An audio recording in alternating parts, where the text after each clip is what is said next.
Welcome to this tutorial on in-place sorting with the sort method in NumPy. In this video, you'll learn how to sort arrays directly without creating copies, which is memory efficient and fast.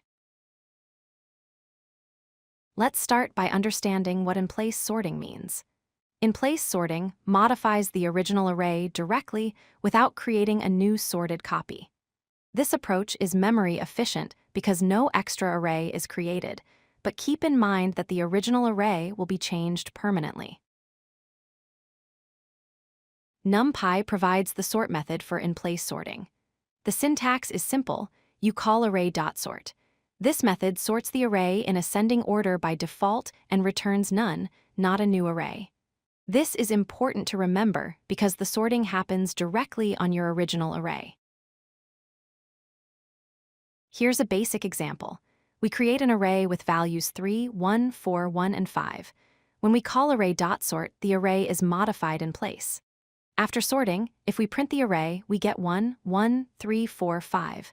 Notice how the original array has been changed. It's crucial to understand the difference between sort and sorted. The sort method modifies the original array and returns none, making it an in-place operation.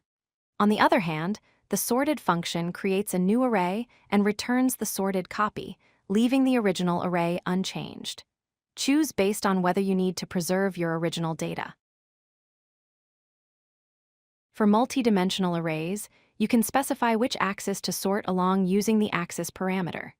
Setting axis equals 0 sorts columns, axis equals 1 sorts rows, and axis equals -1 sorts along the last axis.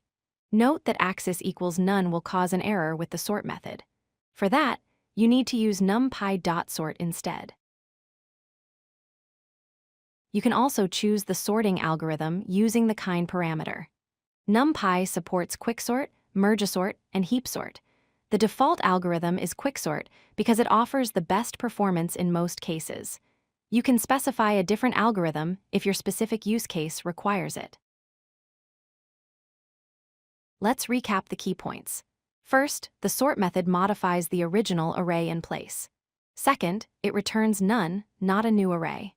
Third, use the axis parameter to control sorting in multidimensional arrays. And finally, you can choose the sorting algorithm with the kind parameter.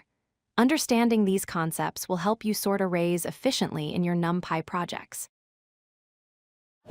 If you like this video, hit that like button and don't forget to subscribe. Visit codelucky.com for more such useful content.